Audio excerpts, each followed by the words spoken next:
ഇന്നലെ എനിക്ക് വളരെയധികം സന്തോഷമുള്ള ഒരു ദിവസമാണ്, വളരെയധികം എൻജോയ് ചെയ്ത ദിവസമാണ് ഞാൻ. കാരണം എന്താണെന്ന് വെച്ചിട്ടുണ്ടെങ്കിൽ ആഷിഖ് അബു എന്ന് പറഞ്ഞ ഡയറക്ടർ എനിക്ക് ഒരുപാട് ഇഷ്ടമാണ്. അദ്ദേഹത്തിൻ്റെ നല്ല സിനിമകളുണ്ട്, അദ്ദേഹത്തിന് മേക്കിംഗ് പവറൊക്കെ എനിക്ക് വളരെ ഇഷ്ടമാണ്.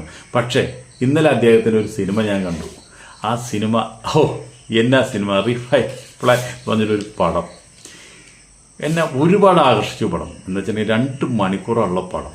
എന്നാ പടം, ഇംഗ്ലീഷ് സിനിമയെ തോൽപ്പിക്കുന്ന രീതിയിലുള്ള ടെക്നീഷ്യൻ പവറും അതുപോലെ നമ്മളെ ആവേശം കൊള്ളിക്കുന്ന 2 മണിക്കൂർ നേരത്തേക്ക് നമ്മൾ കൊടുത്തത് ആകെ 110 രൂപയാണ്.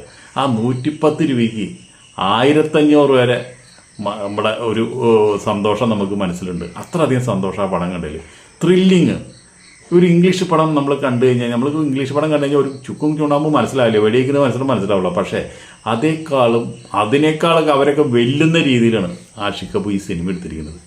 എന്നാ പടാന്നറിയാം. നിങ്ങളൊക്കെ ഒന്ന് പോയി എക്സ്പീരിയൻസ് ചെയ്യും. നിങ്ങൾ ഒരു കാരണവശാലും ഒരു സിനിമ വന്നാൽ നിങ്ങളൊരു കാരണവശാലും നിങ്ങളുടെ വീട്ടിലെ ആ കുഞ്ഞ് TV 32 ഇഞ്ചോ 90 ഇഞ്ചോ 100 ഇഞ്ചോ ഉള്ള ആ TV-യിൽ നിങ്ങൾ സിനിമ കാണരുത്. OTT-യിൽ സിനിമ ഇറങ്ങണ ഒരു സിനിമയും നിങ്ങൾ TV-യിൽ കാണരുത്. നിങ്ങൾ എല്ലാം തിയേറ്ററിൽ പോയിട്ട് ഇന്നത്തെ കാലത്ത് സിനിമ എക്സ്പീരിയൻസ് ചെയ്യണം. കാരണം എന്താണെന്ന് വെച്ചിട്ടുണ്ടെങ്കിൽ ഇന്നത്തെ കാലഘട്ടത്തിൽ ശബ്ദത്തിന് ഒരുപാട് പ്രത്യേകതയുണ്ട്. നമ്മുടെ ഇപ്പോഴുള്ള മ്യൂസിക് ഡയറക്ടർമാർ അതിൻ്റെ ബാക്ക്ഗ്രൗണ്ട് സോങ് കൊടുക്കുന്നത് എന്നാ പരിപാടിയാണെന്നല്ല. അതൊക്കെ നമുക്ക് കൃത്യമായിട്ട് കിട്ടണമെങ്കിൽ നമ്മൾ തിയേറ്ററിൽ പോയി തന്നെ അത് ആസ്വദിക്കണം. ഒരു 110 രൂപ കൊടുത്ത് നിങ്ങൾ എന്ത് തന്നെ ആയാലും നിങ്ങൾ ആഴ്ചയിൽ ഒരു 2 സിനിമയിലും കാണണം. നല്ല സിനിമ സെലക്ട് ചെയ്തിട്ട് എന്നാ നമ്മുടെ മനസ്സിൻ്റെ ഒരു സന്തോഷം എന്നറിയാം. നിങ്ങൾ ഈ ദിവസം ഇടയ്ക്ക് സിനിമ കാണുന്നവരായാൽ തന്നെ നിങ്ങൾക്ക് വയസ്സ് പകുതി കുറഞ്ഞു വരും, നിങ്ങൾ ചെറുപ്പക്കാരായി വരും. അതുകൊണ്ട് നിങ്ങൾ മസ്റ്റായിട്ട് കാണണം. സിനിമ പോലെ നമ്മൾക്ക് എൻജോയ് ചെയ്യാൻ പറ്റിയ വേറെ എന്താ ഉള്ളത്? എനിക്ക് വേറെ ഒന്നും തോന്നില്ല. നമ്മൾക്കിപ്പോൾ അത് നല്ല സിനിമ സെലക്ട് ചെയ്യാൻ പറയുന്നത്. ഇപ്പോൾ ഇന്നലെ കണ്ട ആ സിനിമ ആഷിഖ് അബുവിൻ്റെ സിനിമ, ആഷിഖ് അബുവിന് നമ്മളൊരു ഗുഡ് സല്യൂട്ട് കൊടുക്കുക. അതുപോലെ തന്നെ നമ്മുടെ അതിലത്തെ വില്ലനായിട്ടുള്ള വന്നിട്ടുള്ള എന്നാ വില്ലനെന്നറിയാം. മഹാരാജ എന്ന പടത്തിൽ നമ്മൾ കണ്ടതല്ലേ, അനുരാഗ് കാശ്യപ് എന്നാണ് പേര് തോന്നുന്നത്. എനിക്ക് പറ്റുള്ള കുന്തങ്ങളുടെ പേരൊന്നും ഇവരൊക്കെ കർണാടകക്കാരും ആന്ധ്രയിലൊക്കെ ഉള്ള ആൾക്കാരെ വലിയ പിടുത്തൊന്നുമില്ല. അദ്ദേഹത്തിൻ്റെ മകനായിട്ട് അഭിനയിച്ചിട്ട് ഒരാൾ ഹനുമാൻ ഹൻസ്. അവരൊക്കെ പറഞ്ഞ് മലയാളത്തിലേക്ക് വരണം. ഇവരൊക്കെ വന്ന് മലയാളത്തിനെ അടിപൊളി ധന്യമാക്കണം എന്നാണ് നമ്മൾ പറയാം. ഈ നമ്മുടെ ആ വില്ലൻ്റെ ഒക്കെ ഇല്ലേ, ആ കണ്ണ് കണ്ടാൽ മതി, ആളത്തിനൊരു ചിറി മതി. തിയേറ്റർ അങ്ങോട്ട് എന്തൊക്കെയോ സംഭവിക്കാൻ പോകണം നമുക്ക് തോന്നും. അത്ര ഗംഭീര വില്ലനാണ് അദ്ദേഹമൊക്കെ. അതും ഇന്നലത്തെ നമ്മളാ ആഷിഖ് അബുവിൻ്റെ സിനിമയിൽ അങ്ങനെ പെർഫോമൻസ് അങ്ങനെ ഒരു ചിരിച്ചാൽ തന്നെ മതി നമുക്ക് പെർഫോമൻസ് കാണാനായിട്ട്. എന്തൊക്കെയോ സംഭവിക്കാൻ തോന്നുന്നു. ഗംഭീര യുദ്ധമാണത്. യുദ്ധം എന്ന് പറഞ്ഞു കഴിഞ്ഞാൽ ഇത് നമുക്ക് ശരിക്കും പറഞ്ഞു കഴിഞ്ഞാൽ ആ പോത്തനൊക്കെ ഗംഭീരമായിട്ട് അഭിനയിച്ചിട്ടുണ്ട്. അതുപോലെ തന്നെ മലയാളത്തിലെ ഒരുവിധം നല്ലൊരു കാസ്റ്റിംഗ് അതിൽ വന്നിട്ടുണ്ട്. പക്ഷേ എന്നിരുന്നാലും പടം എന്ന് പറഞ്ഞു കഴിഞ്ഞാൽ നമുക്ക് 2 മണിക്കൂർ ത്രില്ലടിച്ചിരുന്ന് കാണാൻ പറ്റിയ പടം. അത്ര ഗംഭീരമായിട്ട് പെർഫെക്ഷൻ. വെടിവെപ്പ് എന്ന് പറഞ്ഞു കഴിഞ്ഞാൽ ഇതേപോലെ വെടിവെപ്പുള്ള സിനിമ വേറെ വന്നിട്ടില്ല.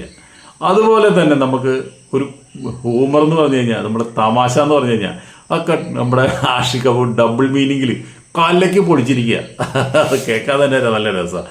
പിന്നെ വാണി വിശ്വനാഥ് അഭിനയിക്കുന്നുണ്ട്. വാണി വിശ്വനാഥിന് ആ ക്യാരക്ടറിൻ്റെ ആവശ്യമില്ല. വാണി വിശ്വനാഥ് വലിയ ആർട്ടിസ്റ്റാണ്.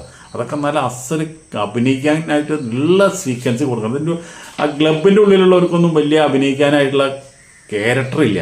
പക്ഷെ എന്നിരുന്നാലും വാണി വിശ്വനാഥിൻ്റെ ഭാരത്തിന് വേറെ ആരെങ്കിലുമൊക്കെ മതിയാവുന്നു. അല്ലെങ്കിൽ ആഷിഖ് അബുവിൻ്റെ ഭാര്യ അഭിനയിച്ചാൽ മതിയാണെന്നോ, റിമ അല്ലെങ്കിൽ അഭിനയിച്ചാൽ മതി. അതിൽ ഭാര്യ അഭിനയിച്ചില്ല. എന്നിരുന്നാലും ഭാര്യ നല്ലൊരു നടിയാണ്. എന്താണോ അറിയില്ല, ഇതിന്ന് ഒഴിച്ചു നിർത്തിയിട്ടുണ്ട്. ക്യാരക്ടറില്ലാത്തത് കൊണ്ടായിരിക്കാം. എന്നിരുന്നാലും ആഷിഖ് അബുവിനെ നമുക്ക് സമ്മതിച്ചിരിക്കുന്നു. ഒരു 2 പ്രാവശ്യം 3 പ്രാവശ്യം കയറി കണ്ടാലും പണം നമുക്ക് നഷ്ടമല്ല. നിങ്ങളിപ്പോൾ ഈ ക്രിസ്മസ് കാലത്ത് നിങ്ങൾക്ക് എക്സ്പീരിയൻസ് ചെയ്യാൻ പറ്റിയ നമുക്ക് 2 മണിക്കൂർ നമുക്ക് നമ്മുടെ മുൾമനയിൽ നിർത്തിക്കൊണ്ട് ഇങ്ങനെയൊക്കെ സംഭവിക്കുമോ എന്ന് ചോദിച്ചു കഴിഞ്ഞാൽ ചിലപ്പോൾ സംഭവിച്ചിരിക്കും. കാരണം വെച്ചാൽ റിയലാണ് കാര്യങ്ങൾ. ഒറ്റ രാത്രി കൊണ്ട് നടക്കുന്ന സംഭവങ്ങൾ. ആ നേരത്തെ അത്രയും വലിയ കാടിലും മലയിലേക്കും പോലീസിന് വരാനോ അന്വേഷിക്കാനോ പഠിക്കാനൊന്നും പറ്റില്ല. പോരാത്തതിന് വിജയരാഘവൻ്റെ ക്യാരക്ടർ അതിനേക്കാൾ മനോഹരമായിട്ടുണ്ട്. വിജയരാഘവൻ ഇങ്ങനൊരു ഗംഭീര ഏറ്റുമുട്ടൽ വരണം എന്ന് പറഞ്ഞുകൊണ്ട് ഇത്രയും റൈഫിളുകളും മറ്റുള്ള കാര്യങ്ങളൊക്കെ കാത്തിരിക്കുന്ന ആളാണ്. അതുപോലെ തന്നെ കാട്ടിൽ പോയിട്ടുള്ള ഹണ്ടിങ്, അവരെ വെടിവെക്കുന്നത്, അതൊക്കെ ഒരുപാട് കാര്യങ്ങൾ നമുക്ക് പഠിക്കാനുണ്ട്.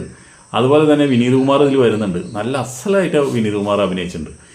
എന്തൊക്കെയുണ്ടെങ്കിലും ആകെ മൊത്തം ഒരു ജഗ പുകയാണ്. നമ്മൾ കണ്ട് എക്സ്പീരിയൻസ് ചെയ്യണം. നമ്മൾ പറഞ്ഞാലും നിങ്ങൾക്കത് മനസ്സിലാവില്ല. നിങ്ങൾ ഒരു കാരണവശാലും ടി വിയിൽ ഈ സിനിമ കാണരുത്, OTT-യിൽ ഈ സിനിമ കാണരുത്. നിങ്ങൾ തിയേറ്ററിൽ പോയി തന്നെ എക്സ്പീരിയൻസ് ചെയ്യണം. അതാണ് ഒരു അനുഭവം, ഗംഭീര അനുഭവം. അപ്പോൾ അതുകൊണ്ട് ആഷിഖ് അഭിനയിക്കട്ടെ. ഈ ക്രിസ്മസ് കാലത്ത് എൻ്റെ ബിഗ് സല്യൂട്ട്. അടുത്ത വീഡിയോയിൽ നമുക്ക് വീണ്ടും കാണാം. അതുവരെ നിങ്ങൾക്ക് എല്ലാവർക്കും നന്ദി, നമസ്കാരം. സബ്സ്ക്രൈബ് ചെയ്യാണ്ട് വീഡിയോ കാണുന്നവരും സബ്സ്ക്രൈബ് ചെയ്തോളൂ. ലൈക്ക് അടിക്കാണ്ട് കാണുന്നവരൊന്ന് ലൈക്ക് അടിച്ചോളൂ. Okay, by.